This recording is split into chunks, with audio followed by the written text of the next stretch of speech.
Hello and welcome. कैसे आप लोग? उम्मीद करते हैं बहुत अच्छे होंगे या अच्छे होने का नाटक कर रहे होंगे। चैप्टर 1 इकोनॉमिक्स का क्लास 10th का है, इकोनॉमिक्स बिहार बोर्ड का।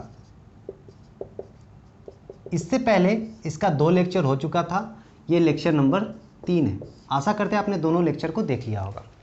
नहीं देखा होगा तो उसका मैंने लिंक वीडियो डिस्क्रिप्शन में डाल देना है, आप वहाँ से जाके आप देख लीजिएगा जी। चलिए हम लोग शुरू करते हैं। कृषि की नवीन तकनीक, पेज नंबर आपका 5 है, भारती भवन के बुक का पेज नंबर 5, कृषि की नवीन तकनीक। अब नवीन तकनीक का मतलब क्या हुआ? New technology. 1960 के दशक तक हम लोग जो भारत था वो क्या करता था, पहले के फार्मिंग पे ये करता था, ठीक है, मतलब पुराने पद्धति पे ये निर्भर था। तो पुराना पद्धति से क्या होता, उतना ही उपजा पाते थे जितना खा पाते थे।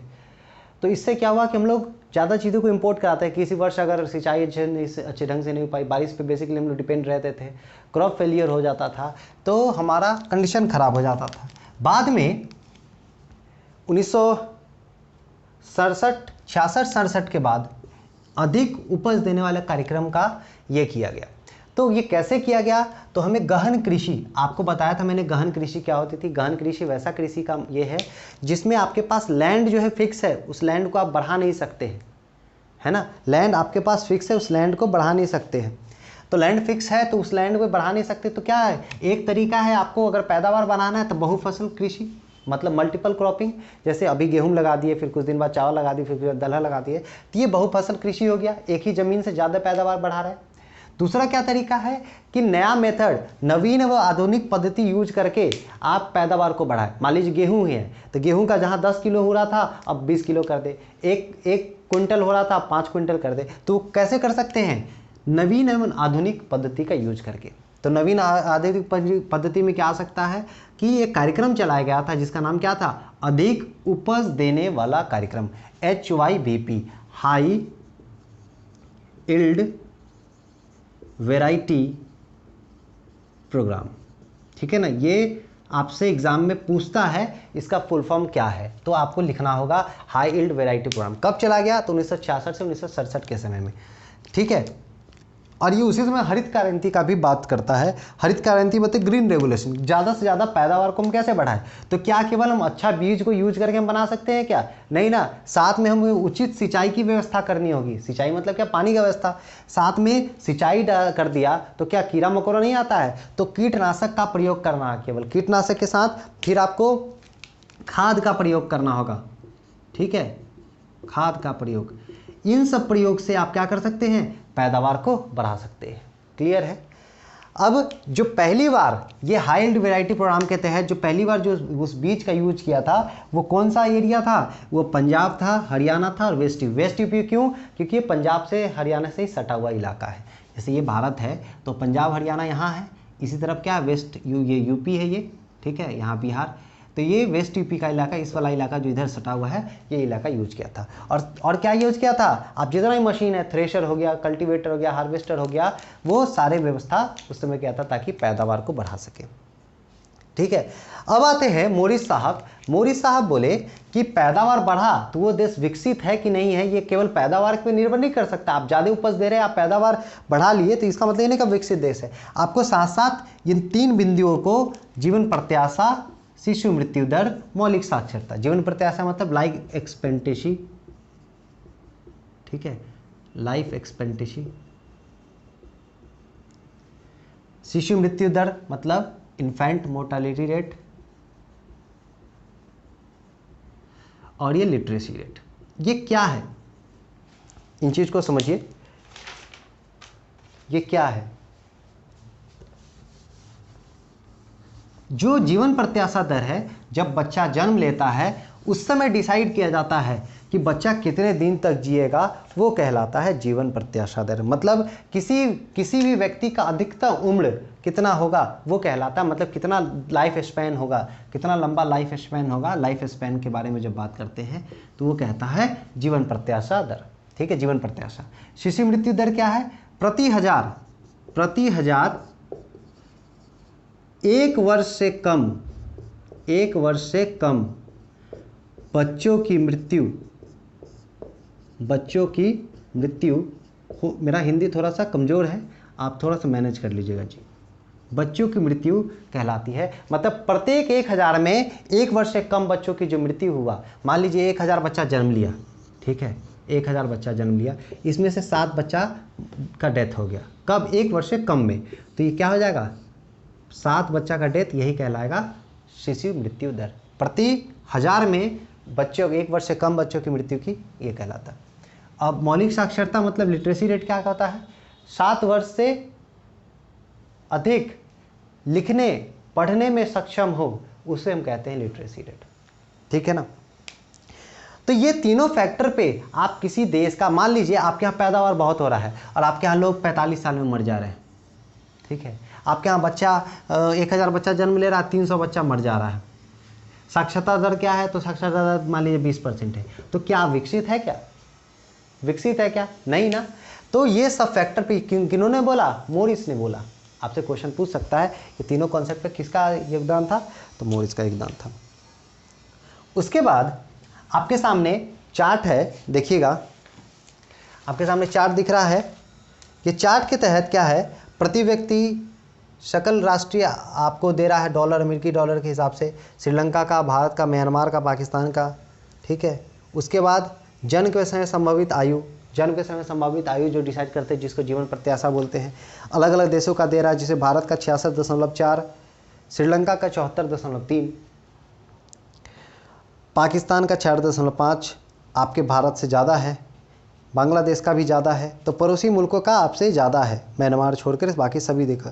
फिर से साक्षरता दर 15+ वर्षों की जनसंख्या के लिए, 15+ वर्षों की जनसंख्या के लिए बात कर रहा है साक्षरता दर। अब देखिए श्रीलंका का कितना ज़्यादा है, भारत का 62.8 है, आपके पड़ोसी मुल्कों का कुछ कंडीशन अच्छा है। शिक्षा सूचकांक, मतलब एजुकेशन लिस्ट में आप कितना पीछे है। SDI में क्या है आपका कंडीशन? 135 पे नंबर पे है, ये 2014 के हिसाब से है।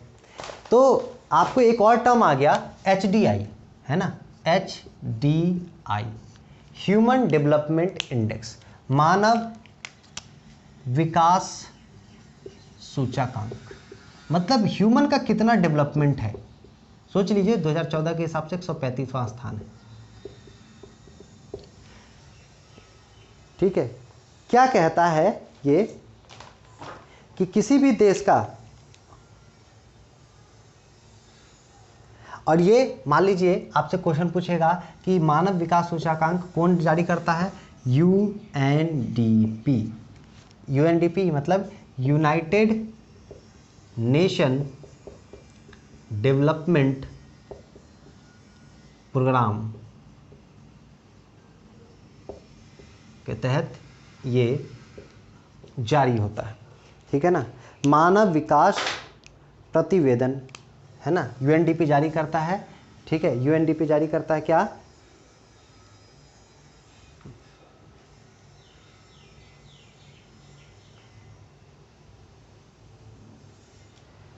एक ह्यूमन डेवलपमेंट रिपोर्ट SDR को जारी करता है, जिसके तहत सब अलग अलग देशों का रैंकिंग डिसाइड करता है, ठीक है ना। Human development report, human development report क्या बोलते हैं इसको? मानव विकास प्रतिवेदन, मानव विकास प्रतिवेदन, है ना। अलग अलग चीज़ों पे आपके हिसाब से रैंकिंग डिसाइड होता है कि आपके देश का कंडीशन, केवल उसमें हम इनकम को ही डिसाइड नहीं करते हैं, साथ में इन चीज़ों पे भी ध्यान देते हैं कि आपके देश का कंडीशन क्या है, उसके हिसाब से आपको हम रैंकिंग देते हैं। आपके यहाँ क्या क्वालिटी ऑफ लाइफ क्या है, बेसिकली मेरा टारगेट क्या होता है, किस चीज़ पे ध्यान देना, what is the quality of life in your country, इस बेसिस पे। तो क्वालिटी ऑफ लाइफ आपके एजुकेशन पे निर्भर करता है, आपके यहाँ जन्म मृत्यु दर पे निर्भर करता है, आपके यहाँ जीवन प्रत्याशा पे निर्भर करता है, इन चीज़ों पे निर्भर करता है हमारे यहाँ का क्वालिटी ऑफ लाइफ किसी भी देश का। अब बात करते हैं विकास की धारिता, मतलब sustainability of development. Sustainable development, धारिता का मतलब क्या है कि आप वैसे ढंग से यूज करें, आपका प्रेजेंट भी यूज करें, फ्यूचर भी यूज करें, ठीक है, बिना किसी भी इन्वायरमेंट को आप हानि पहुंचाए हुए, ठीक है। विकास की धारिता का मतलब ही है विकास की धारिता, मतलब इंग्लिश की बात करें तो सस्टेनेबल डेवलपमेंट, सस्टेन, लंबे समय तक करना, लंबे समय तक साथ रहना, ठीक है। वैसा किसी भी जो रिसोर्सेज है उसको इस प्रकार यूज करना ताकि आपका प्रेजेंट मतलब वर्तमान जो फ्यूचर है, वर्तमान लोग हैं उनको भी, वो भी अच्छे ढंग से यूज कर पाए, साथ ही साथ जो आपका आने वाला कल है वो भी इसको ढंग से यूज कर पाए, बिना भी किसी को नुकसान पहुंचाए, मतलब इन्वायरमेंट को नुकसान पहुंचाए। इसी विधि को हम लोग क्या बोलते हैं, सस्टेनेबल डेवलपमेंट। और पूरा देश, पूरा विश्व इस पे काम कर रहा है, कैसे हम रिसोर्सेज को बचा के आराम से यूज करें, ठीक है।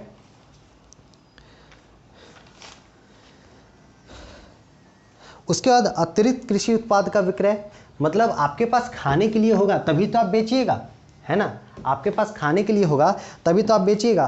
तो ये तब कब हुआ, जब आपका कंडीशन आपके जगह का अच्छा हुआ, आपके यहाँ दुग्धशाला यानी डेयरी प्रोडक्ट अच्छा हो गया, मतलब डेयरी आपके यहाँ पैदावार बढ़ गया, ठीक है। तो इसमें किसका रोल होता है, राज्य सहकारी दुग्ध उत्पादक संघ, राज्य सहकारी दुग्ध उत्पादक संघ, इसको इंग्लिश में बात करें Bihar state cooperative milk producer federation, cooperative milk producers federation. इसका काम क्या है कि कैसे हम जो डेयरी प्रोडक्ट्स है,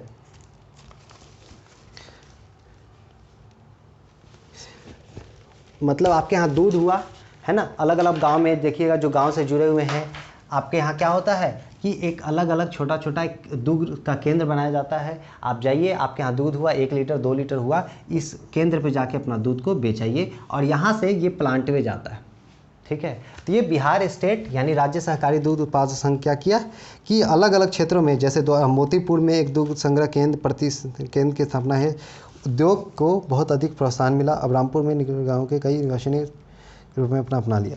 अब जैसे आप पहले दूध हो रहा था, आपको कहीं खरीदार नहीं मिल रहा था, आप दूध का पैदावार क्यों बढ़ाते, लेकिन अब क्या हुआ, मोतीपुर के अंदर एक Bihar state cooperative milk producer federation के तहत एक केंद्र बना दिया गया कि अपना दूध होता है वहाँ पे जाके दे दीजिए, वहाँ से हम लोग कलेक्ट कर लेंगे। बेसिकली क्या हुआ, कलेक्शन सेंटर बनाया गया। फिर बागवानी पे ध्यान दिया गया, है ना, बागवानी पे ध्यान दिया गया। बागवानी पे ध्यान देने में योगदान किसका था, राष्ट्रीय कृषि एवं ग्रामीण विकास बैंक, नाबार्ड जिसको बोलते हैं, नाबार्ड, है ना। इससे फुल फॉर्म आ सकता है national bank for agriculture and rural development, ठीक है। इस पे क्वेश्चन आता है नाबार्ड पे, इसका फुल फॉर्म पूछ देगा। इसका काम क्या था, इसको अगर हिंदी में लिखेगा, राष्ट्रीय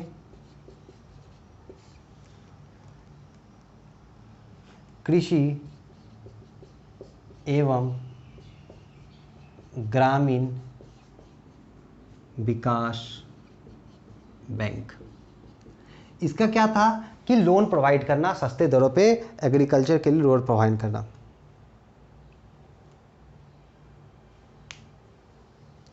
और इसका लक्ष्य क्या है कि जो भूमि है उसको 30% बागवानी की फॉर्म में लगा दिया जाए, मतलब बड़े बड़े पेड़ों पे लगा दिया गया। फिर उसके बाद क्या, विनिर्माण उद्योग, मतलब मैन्युफैक्चरिंग इंडस्ट्री बढ़ाया गया। यहाँ पे आपको ट्रांसपोर्टेशन, गन्ना व्यापार, ये सब चीज़ों पे ध्यान दिया गया ताकि आपका देश, मतलब वो जो मोतीपुर का बेसिकली विकास हो, मोतीपुर के बारे में पढ़ रहे हैं, वहाँ का विकास हो।